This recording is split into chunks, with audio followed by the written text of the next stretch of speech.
Caroline was traveling to Terrebonne, Louisiana, for a job interview. She worked as a hospice care nurse, someone who cared for patients in their final days. When she reached the interview location, she was surprised to find a massive, aging mansion standing in front of her. There, she met Luke Marshall, a local lawyer who managed the mansion's legal matters. Luke explained that the owner of the house, Ben Devereaux, had recently suffered a severe stroke that left him completely paralyzed. He was now in urgent need of a full-time nurse, which is why Luke had placed the job advertisement in the newspaper. Luke then introduced Caroline to Ben's wife, Violet Devereaux. Violet immediately appeared uneasy about hiring Caroline, mainly because she was not from the area. Angrily, Violet said to Luke, "This girl won't understand this house." Luke calmly responded, "Violet, no nurse can stay here because of your behavior. The last nurse left for the same reason." After some convincing from Luke, Violet reluctantly agreed to hire Caroline. Once Violet stepped away, Caroline asked Luke what Violet had meant by her comment. Luke brushed it off, explaining that Violet was deeply upset by Ben's condition and often said things she didn't truly mean.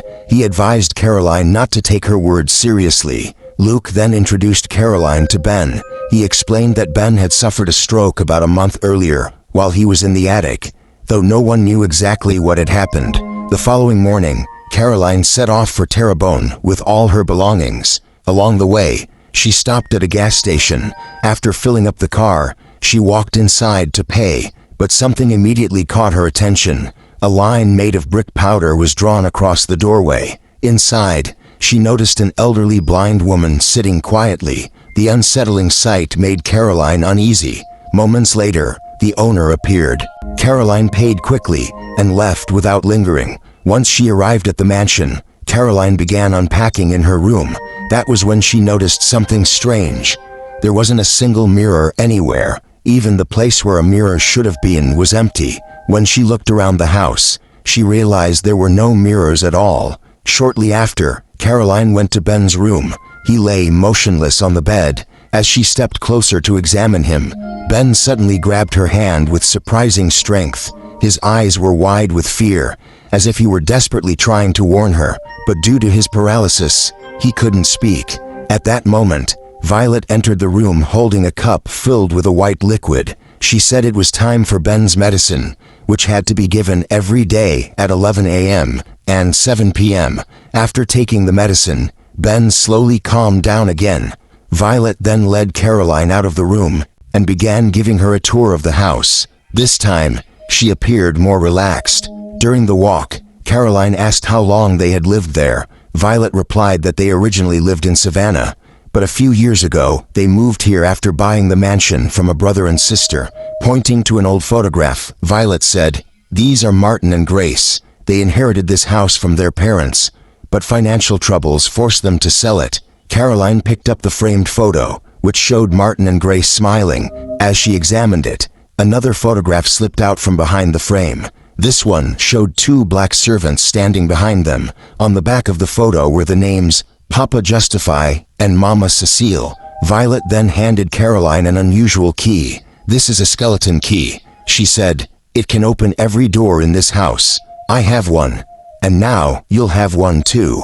Suddenly remembering the missing mirrors, Caroline asked why there weren't any in the house. Violet smiled and replied, "We don't need them. Who wants to look at their aging face every day?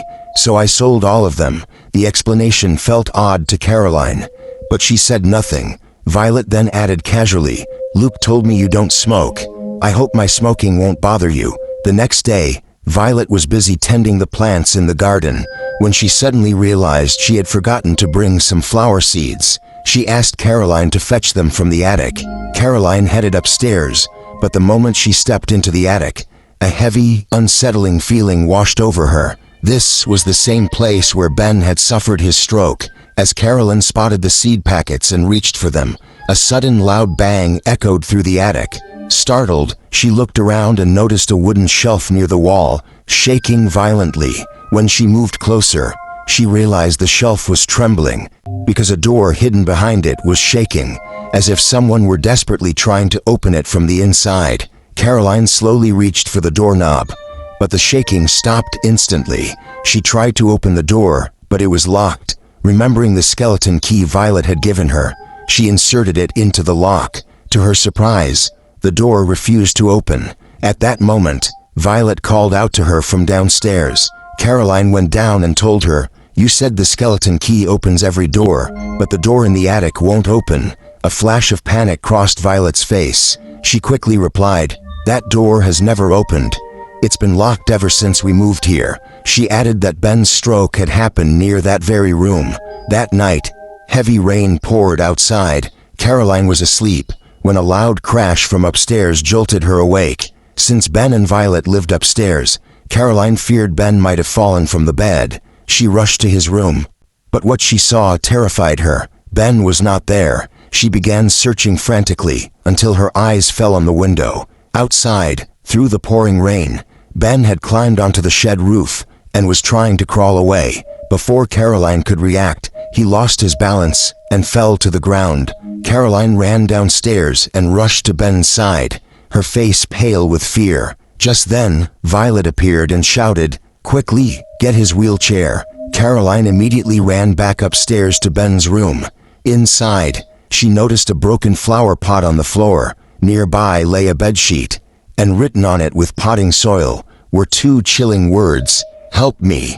Caroline froze. It felt as if Ben was desperately trying to ask for help.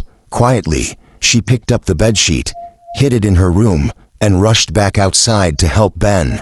As she reached him, Ben grabbed her hand again, gripping it tightly. His eyes were restless and desperate, as if he was trying to tell her something important. By now, Caroline was certain Violet was hiding something, and Ben was trying to expose it. The next morning, Luke arrived at the house for some property-related work. Caroline told him everything that had happened the night before. She then took him to her room and showed him the bedsheet. "Ben is trying to tell me something," she said. "He even wrote a message." But when Caroline unfolded the bedsheet, it was completely clean. The message was gone. Caroline was stunned and shaken. Just then, Violet arrived and called Luke away. Before leaving, Luke handed Caroline his visiting card and said, "Call me if you need anything." Caroline was now full of questions. She was convinced that the truth about Ben's condition was hidden in that locked attic room, the same place where he had suffered his stroke. The next day, Caroline carefully made her way to the attic, avoiding Violet's attention. She returned to the hidden door and tried to pick the lock using a hairpin. Suddenly, she felt something lodged inside the keyhole. Using the pin, she pulled it out. It was a broken piece of another skeleton key. She then inserted her own skeleton key into the lock. This time, the door opened instantly. As Caroline stepped inside, her eyes widened in shock. The room was filled with strange objects linked to witchcraft, bundles of herbs, animal bones, candles, and an old book that appeared to be about dark magic. In one corner, several old record discs were stacked. One of them caught her attention. It was labeled, "Papa Justify, Conjure of Sacrifice." Caroline immediately recognized the name. Papa Justify was the same black servant she had seen in the photograph, hidden behind the picture of Martin and Grace. Nearby, Caroline found an old ring on the floor, carved with 3 snake faces. As she examined it, Violet's voice suddenly echoed from outside the room. Startled, Caroline quickly put the ring down, grabbed the record, and rushed out. But Violet had already reached the attic entrance. Thinking fast, Caroline hid behind a table. Violet entered the attic, glanced around, but didn't see Caroline. After a moment, she turned and left. As soon as Violet left the attic, Caroline stepped out from behind the table. That was when she noticed something disturbing. Several mirrors covered with cloth and stored away. Caroline clearly remembered Violet claiming she had sold all the mirrors. If that were true, why were they still hidden in the house? The lie only deepened Caroline's suspicion. What was Violet trying to conceal? Caroline left the attic with the record disc. That evening, she drove back to her hometown of New Orleans, which wasn't far from Terrebonne, and went straight to her friend Jill's house. When Caroline played the disc, eerie chants of dark magic filled the room. The sound was unsettling. Jill listened carefully, clearly shaken, and then explained, "This is hoodoo, a different kind of magic. It started right here in New Orleans. Even today, people believe in it and practice it." Jill then added something important. Hoodoo only works if you truly believe in it. If you don't believe, it has no power at all. She also mentioned that her aunt believed in hoodoo and often visited a woman who practiced it. Caroline asked for the address, and Jill took her to an old laundry shop, explaining that her aunt used to meet the hoodoo practitioner there. After thanking Jill, Caroline returned to the bungalow. That night, she quietly brought one of the hidden mirrors and placed it inside Ben's room. The next morning, Violet saw the mirror and exploded with rage. Her hands trembled as she angrily scolded Caroline, warning her never to do such a thing again. But this time, Caroline refused to stay silent. She confronted Violet directly. "I opened the room in the attic. The one you said was locked. What I saw there was disturbing. If you don't tell me the truth, I'll quit this job immediately." Violet's face turned pale. After a long pause, she finally began to speak.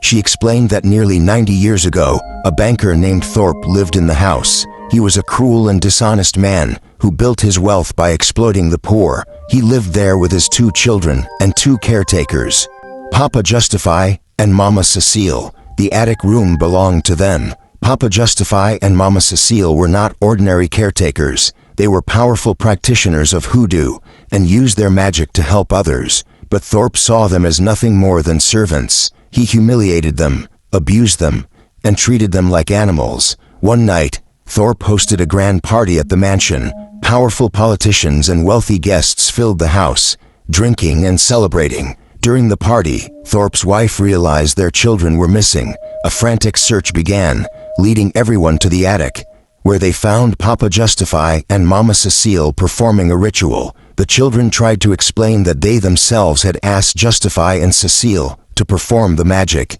but Thorpe and the drunken guests refused to listen. In a fit of rage, they hanged Papa Justify and Mama Cecile and burned them alive. "What happened after that?" Caroline asked. Violet continued. "Despite public outrage, no one was punished. Thorpe used his wealth to silence the matter, but soon his life began to collapse. His bank shut down, leaving him ruined. Days later, he murdered his wife and then took his own life. People believed that Papa Justify and Mama Cecile took revenge even after death. However, they spared Thorpe's children, who continued living in the house for many years before selling it." Violet explained that even now, the spirits of Justify and Cecile appeared in the mirrors of the house. She was convinced they were responsible for what had happened to Ben. "That's why I don't use mirrors," Violet said. "I don't want what happened to my husband to happen to me. If I had told you this earlier, you never would have stayed. Now that you know everything, if you want to leave, I won't stop you." Caroline listened calmly and then replied, "I don't believe in superstitions, so there's no question of me leaving." The next day, while hanging her clothes out to dry in the garden, Caroline noticed a small shed nearby. Curious, she stepped inside and found large amounts of red brick powder stored there. The sight puzzled her, but she chose not to dwell on it for long. Later, as Caroline was bathing Ben, some soap accidentally splashed into her eyes. She quickly pulled out a small hand mirror to rinse them. At that moment, she noticed Ben staring intensely at the mirror. When Caroline turned it toward him, Ben suddenly screamed in terror. She managed to calm him down, but the reaction stayed with her. Caroline remembered Violet's words, that she had seen Papa Justify and Mama Cecile in the mirrors. It became clear to Caroline that Ben, too, firmly believed in hoodoo. That realization led her to a troubling thought. What if hoodoo was the real cause of Ben's condition? From what Caroline understood, hoodoo worked much like hypnotism. It only affected those who truly believed in it. If someone was convinced they had been cursed, their mind could make the effects feel real. If Ben believed he had been paralyzed by hoodoo, his body might be responding to that belief. Caroline began to suspect that someone had used this fear against him. Determined to help Ben, Caroline decided to fight belief with belief. If hoodoo was controlling his mind, then hoodoo would be the key to freeing him. The very next day, she visited the hoodoo practitioner that Jill's aunt used to see. As Caroline entered the place, she once again noticed a red line drawn across the threshold, just like the one she had seen at the gas station. She immediately asked the woman about it. The practitioner explained that it was red brick powder, used as a protective barrier. Anyone with harmful intentions could not cross it, and it would also reveal who one's true enemy was. Caroline then explained Ben's condition and shared her theory that someone had placed a hoodoo spell on him. She asked for a way to break it. The woman agreed to help and taught Caroline a counterspell designed to free someone from an existing hoodoo curse. She gave Caroline the necessary materials and carefully explained the ritual. That night, Caroline returned to the bungalow and quietly entered Ben's room with a bowl of hoodoo materials. She locked the door from the inside, knowing Violet had no idea what she was doing. Standing beside Ben, Caroline said softly, "Violet believes your condition isn't from the stroke, but from spirits. She thinks you've been cursed. I have a hoodoo that can remove it, but you have to believe it will work." Caroline began the ritual exactly as she had been taught. As she recited the incantations, Ben suddenly made choking sounds. Then, in a broken voice, he spoke for the first time, "Caroline, please help me. Take me out of this house." Before she could respond, loud banging echoed from outside the door. Violet was trying to get in. Caroline ignored her and leaned closer to Ben. "Tell me what happened in the attic," she asked. "Who is threatening you?" Ben weakly pointed forward. Caroline turned and froze. Violet was standing there, having unlocked the door with the skeleton key. In that instant, Caroline understood the truth. Ben wasn't terrified of spirits. He was terrified of Violet. That was why he was begging to escape the house. Violet immediately exploded in anger. "What were you doing with the door locked?" she demanded. Thinking quickly, Caroline claimed she was just telling Ben a story. Violet studied her with suspicion, then said coldly, "You can go now. I'll take care of Ben myself tonight." As Caroline stepped out, Violet locked the door from the inside. Caroline's heart sank. She feared Violet might harm Ben, but for the moment, there was nothing she could do. The next day, Caroline went to see Luke. By then, Luke had photographed everything in the attic: the witchcraft objects, spell books, old records, and the eerie mannequins hidden inside the locked room. Caroline showed Luke all the photographs and said firmly, "That entire room is filled with witchcraft. I'm sure Violet is doing something to Ben." Luke, however, brushed it off. Laughing lightly, he replied, "It's just superstition, Caroline. There's no truth to any of this." Caroline's expression hardened. "This is serious, Luke," she said. "I need to speak to the nurse who worked there before me." Luke took her to meet the former nurse, Haley. When Caroline asked why she had quit, Haley answered without hesitation, "Violet's behavior was very strange. I always felt something was wrong. I even suspected she was doing something to Ben."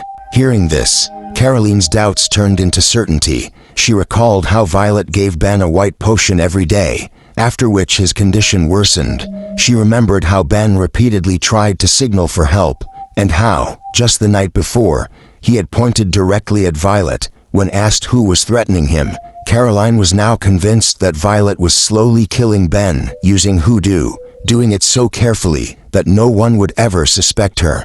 On the way back, Caroline told Luke she was determined to take Ben and leave the house that very night. Luke panicked. "You're talking about kidnapping a man based on superstition," he warned. "Do you have any idea how much trouble that could cause?" Soon after, they passed the same gas station where Caroline had first seen the red brick powder. Caroline asked Luke to stop. Inside, they found the same blind old woman sitting quietly. Caroline asked her directly, "Do you know anything about Papa Justify's conjure of sacrifice?" The woman's face turned pale. Her voice trembled as she said, "Don't speak that name, girl." She then explained that the conjure of sacrifice was a powerful and forbidden hoodoo ritual. It was believed to extend a person's life by sacrificing another's. According to legend, it was created by Papa Justify himself, but he and his wife were killed before they could ever use it. Now, everything became clear. Caroline realized that Violet was planning to sacrifice Ben to prolong her own life. Caroline was more determined than ever to escape the mansion with Ben that night. Luke tried once again to stop her, but she refused to back down. Finally, Luke gave in. "All right," he said, "but you need solid proof that Violet is trying to harm Ben. Without it, you'll be arrested for kidnapping. I'll work on getting legal custody for you in the meantime." Back at the bungalow, Caroline began packing. preparing to flee with Ben. But suddenly, she noticed something alarming. The Conjure of Sacrifice record was missing from her bag. She immediately suspected Violet. If Violet had taken it, then Caroline herself was now in danger. With that thought, Caroline went straight to the garden shed, where she had seen the red brick powder. She drew a straight line of the powder across the threshold of her bedroom door. In Hoodoo, it was believed that anyone intending harm could not cross such a line. Caroline wanted to know the truth. Did Violet truly mean to hurt her? Then she had another idea. She covered the line with a doormat. This way, she could test whether hoodoo was merely superstition or something real. If Violet stopped after seeing the line, it would prove fear. But if she stopped without seeing it, it would prove the magic worked. Caroline then called Violet to her room, pretending water was leaking from the ceiling. Violet came to the door, but froze. She did not step inside. Nervously, she said, "My food is on the stove. I'll check on it later," and quickly walked away. Caroline stood there in shock. Violet hadn't seen the line, yet she sensed it. Hoodoo wasn't superstition, it was real, and Violet truly intended to harm her. That night, Violet invited Caroline to dinner for the first time. Caroline immediately sensed danger. She was certain the food was poisoned, so she didn't touch it. Suddenly, the power went out. As Violet went to fetch candles, Caroline seized the moment and quietly mixed a sedative into Violet's tea, one she had come prepared with. As soon as Violet drank the tea, her eyelids grew heavy, and she collapsed onto the floor. Caroline stood over her and said firmly that she would no longer be allowed to harm Ben. She was taking him away. Hearing this, Violet pulled a folded page from her pocket. A strange magical diagram was drawn on it. Weak but desperate, Violet tried to trace the symbols on the floor around her. Caroline quickly snatched the page away. Written on it were the words, "Conjuration of Supreme Protection." Caroline immediately understood. It was a defensive spell Violet had been preparing to protect herself. Moments later, Violet lost consciousness completely. Caroline knew this was her only chance. Remembering Luke's warning, she first went to Violet's room to collect solid evidence. Inside, she found the Conjure of Sacrifice record and the bedsheet on which Ben had written, "Help me." Violet had stolen both from Caroline's room. She also found a lock of hair. When Caroline compared it with her own, her blood ran cold. It was hers. Violet had been preparing a hoodoo spell against her as well. With the evidence in hand, Caroline wasted no time. She helped Ben into her car and tried to escape, but Violet had already locked the main gate. Caroline rammed the gate with her car, but it was too strong. The vehicle was badly damaged and stalled. At that moment, Violet regained consciousness. Blinded by rage, she grabbed a gun and rushed outside, searching for Caroline. Thinking quickly, Caroline hid Ben inside the garden shed. Then, she ran, desperately looking for a way out. That's when she spotted the pond behind the bungalow. A small boat was tied near the bank. With no other choice, Caroline climbed into the boat and escaped through the water. Some time later, breathless and shaken, Caroline reached Luke and told him everything that had happened.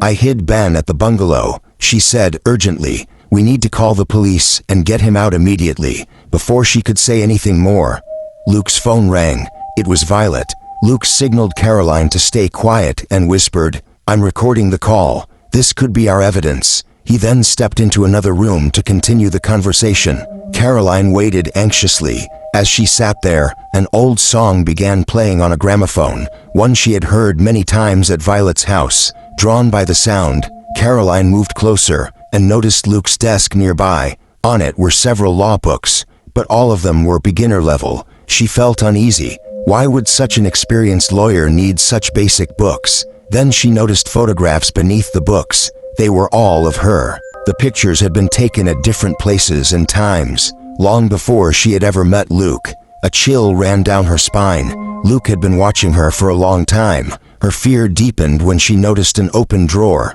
Inside, she found the same three-headed snake ring she had seen in the attic. Next to it lay a skeleton key, the broken piece of which she had earlier pulled from the attic door. At that moment, everything became clear. Luke wasn't innocent. He was working with Violet. Caroline's arrival at the bungalow was no accident. It was part of a carefully planned conspiracy. Luke had seen her name in the newspaper advertisement, tracked her, studied her life, and gathered information about her. Based on that information, Violet had chosen Caroline long before they ever met, and now Caroline understood the horrifying truth. Ben was never the sacrifice. She was. Realizing the danger, Caroline turned to run. But it was too late. Luke appeared behind her and wrapped a thin wire around her neck. Caroline struggled briefly before losing consciousness. When she woke up, she was in a moving car. Her hands were tied, and her mouth was gagged. Luke was driving, taking her back to Violet's bungalow. Caroline was now trapped in Violet and Luke's deadly web. When they reached the bungalow, Luke dragged Caroline inside. Violet immediately told him that Caroline had hidden Ben somewhere on the property. Hearing this, Luke raised his gun and shouted, "Where's Ben? Tell me, or I'll kill you." Caroline's life hung by a thread, but she stayed silent. Her eyes slowly drifted toward her bedroom, the very place where she had drawn a line of red brick powder across the doorway. An idea struck her instantly. With a trembling voice, Caroline said, "Ben is in the garden shed. I hid him there." Violet rushed toward the shed to retrieve Ben. Seizing the moment, Caroline turned to Luke and pleaded, "Before I die, can I take one last picture of my father? It's in my room, please." After repeated requests, Luke reluctantly agreed and followed her, gun in hand. As soon as they reached the doorway, Caroline suddenly shoved Luke backward, rushed into the room, and slammed the door shut. Luke tried to follow, but he couldn't cross the threshold. The line of brick powder stopped him cold. Without hesitation, Caroline smashed the window and jumped outside. Hearing the glass shatter, Luke realized she had escaped. He ran outside and caught her, but Caroline quickly freed herself by cutting her restraints with a shard of broken glass. Luke closed in again, but Caroline managed to slip past him and re-enter the house. Moving fast, she grabbed the brick powder from the cupboard and began spreading it across every doorway, creating barriers to keep Violet and Luke out. But her escape was far from over. As Caroline reached the upper floor, Violet suddenly appeared from another doorway. Without warning, she threw hoodoo powder directly into Caroline's eyes. Blinded and disoriented, Caroline stumbled. Violet lunged at her, but Caroline fought back with everything she had and shoved Violet away. Violet fell hard down the staircase. The impact shattered both her legs. Luke screamed in horror when he saw Violet injured, but he was helpless. A brick powder line separated him from her. The powder in Caroline's eyes blurred her vision, but she forced herself to stay focused. Spotting a phone nearby, she quickly called the police, gave them her address, and begged them to come immediately. Then she called Jill and cried, "Jill, I'm in danger." Before she could say more, the line went dead. Violet had used the elevator to reach the upper floor and had cut the phone cord. Dragging herself across the floor, Violet began crawling toward Caroline. Terrified, Caroline ran to the attic. There, she saw the hidden room standing open. Candles burned inside. Everything had been prepared. Violet had planned to sacrifice Caroline that very night. Suddenly, Caroline remembered the page she had taken from Violet, the one containing the instructions for the protective spell. All the materials were already present. Desperate, Caroline gathered them and created a protective circle around herself. Moments later, Violet arrived, crawling into the room, holding up a dagger. Caroline said shakily, "I've used your own magic to protect myself. You can't touch me now." Violet burst into laughter. "Foolish girl," she said. "That circle isn't for protection, it's a prison." Violet explained that the spell was never meant to protect Caroline. It was designed to trap her. Violet had deliberately pretended to create it earlier, knowing Caroline would copy it and imprison herself. Caroline stood frozen in shock. Violet continued, "You created the spell yourself. That means you believe in hoodoo now. And belief is all we needed." Suddenly, Papa Justify's incantations began playing loudly. Luke had started the recording. Caroline realized the truth.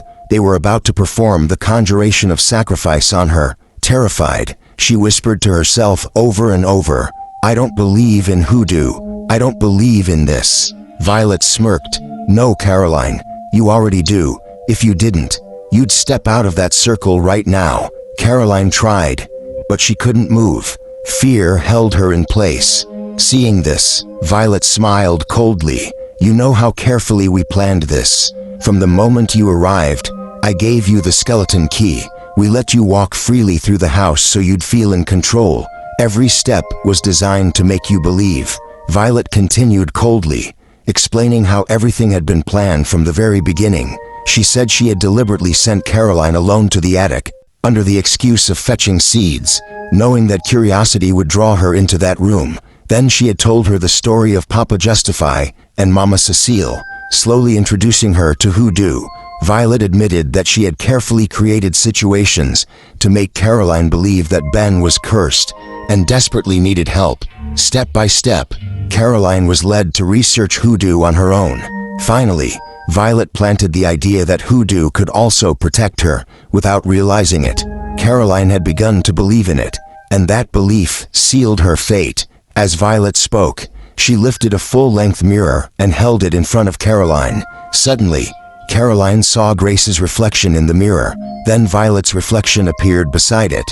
The room began to tremble violently, as if struck by an earthquake. Violet screamed in agony. Moments later, Mama Cecile's reflection appeared inside the mirror. With a final surge of strength, Violet shoved the mirror toward Caroline and collapsed to the floor, unconscious. The mirrors struck Caroline, knocking her out as well. Sometime later, Caroline regained consciousness. She stood up slowly and walked toward Violet's body. Calmly, she picked up Violet's cigarette, lit it, and took a long drag. Just then, Luke entered the room. He looked at Caroline and asked, "Cecile, are you all right?" Caroline replied coolly, "I'm perfectly fine, Justify." At that moment, the horrifying truth became clear. The man everyone believed was Luke actually carried Papa Justify's soul, and the woman everyone believed was Violet was possessed by Mama Cecile. As the blind woman at the gas station had warned, Papa Justify had created a hoodoo ritual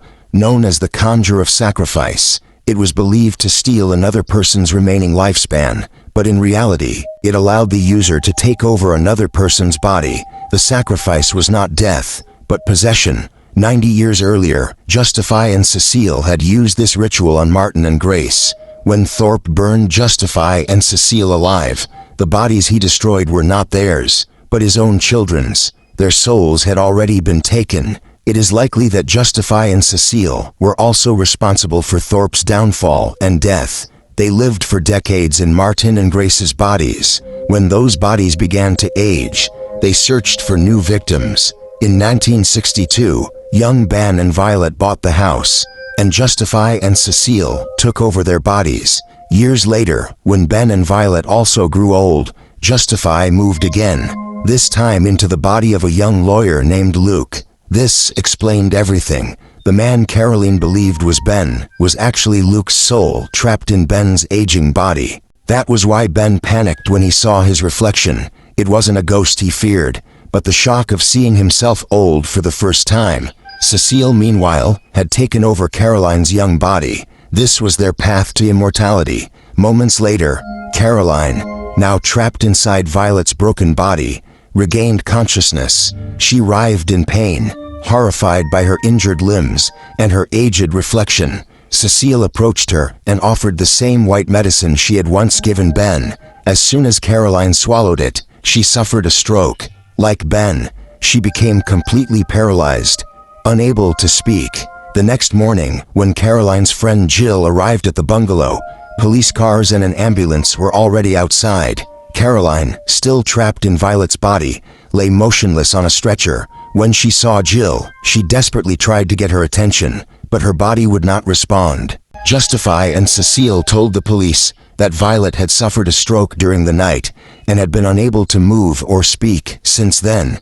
Jill, mistaking Cecile for Caroline, approached her, but Caroline failed to recognize her. Before Jill could react, Justify stepped forward with a reassuring smile and introduced himself. He explained that Caroline was in shock after the traumatic events of the night. Jill mentioned that she was Caroline's friend and that Caroline had called her in distress. Hearing this, Cecile pretended to remember. She hugged Jill and said, "Oh yes, I did call. I don't know why my mind feels so confused." Then she calmly walked back into the house. Justify smiled and told Jill that Caroline had shown Ben and Violet such care and devotion that they had willingly transferred their property to her. From now on, she would live in the house. Soon after, the ambulance drove away. Inside, it lay Caroline and Luke, now trapped forever inside Violet's and Ben's bodies. As the vehicle pulled away, they stared helplessly at each other, silently acknowledging the cruel truth. They had escaped the house, but not the fate worse than death. Even if the potion eventually wore off and they regained the ability to speak, no one would ever believe their story. Friends, if you liked this video and got lost in the story while watching, please subscribe to support us so we can keep bringing you more videos like this. Thanks for watching.